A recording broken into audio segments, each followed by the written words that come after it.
Puranas are ancient scriptures beholding the description about gods, sages, and kings. Padma Purana is one among the 18 Mahapuranas. Padma Purana is so interesting in a way that it describes about creation, cosmology, species, geology, and nature. The term Padma refers to lotus, which is said to be the root cause of creation. Every Purana is part of Vishnu. In that sense, Padma is Vishnu's heart. Now let's delve deep into this Purana by embracing our mind and soul.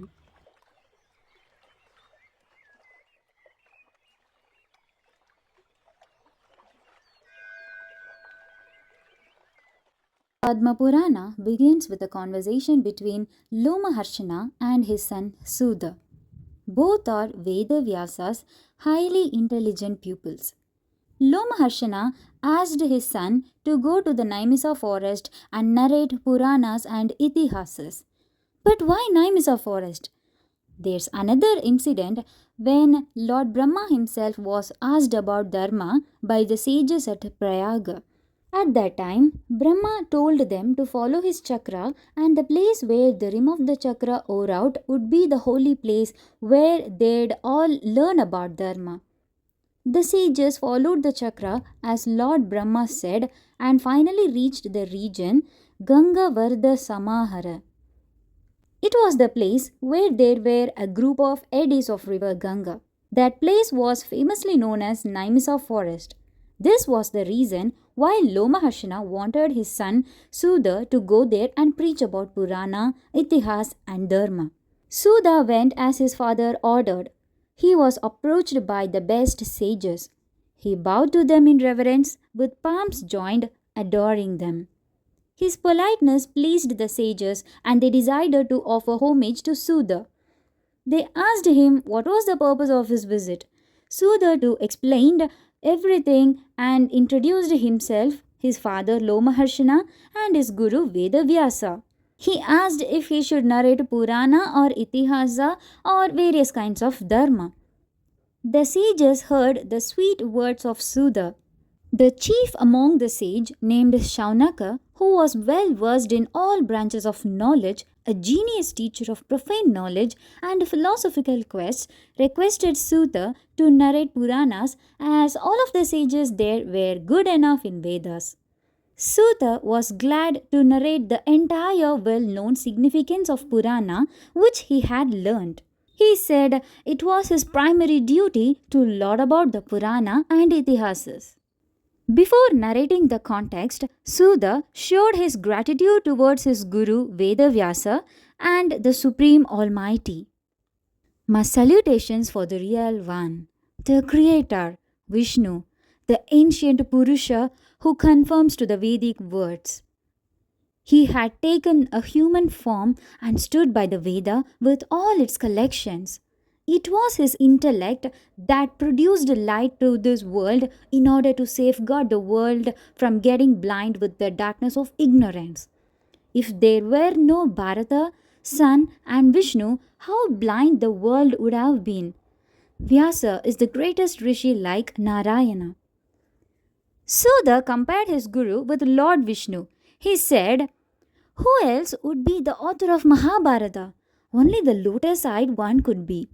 From that teacher of Veda, who is the omniscient one of lustre and brightness in all the worlds, I learnt the Purana.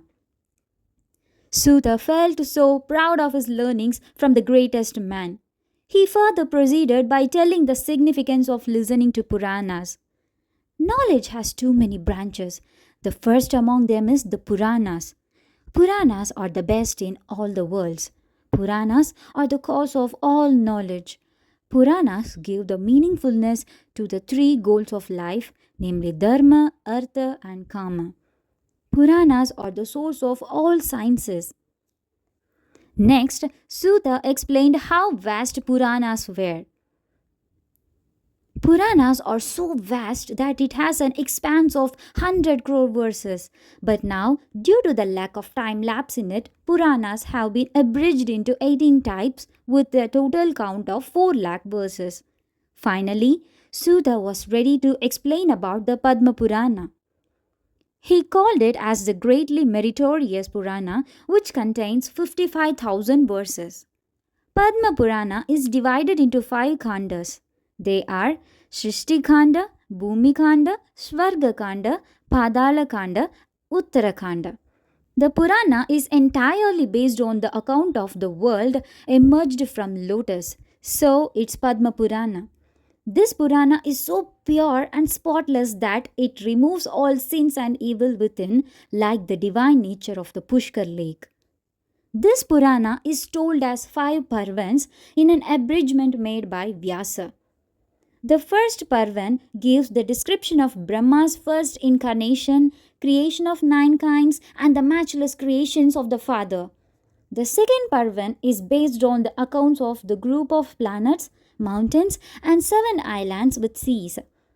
The third parvan records the account of kings and about the creation of Rudra and Daksha's curse.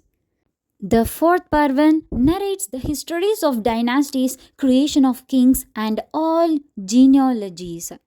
The fifth parvan gives the essential nature of the final bliss and the description of signs of final emancipation. Sutta continued to arouse the sages' interest in listening to the Purana. The Purana is so sacred. The Purana is the treasure of glory. The Purana is deeply rooted towards our ancestors. The Purana always makes God happy. The Purana destroys even the greatest sins. Therefore, let's all pay attention to this incredibly fascinating Purana and get some positive vibes.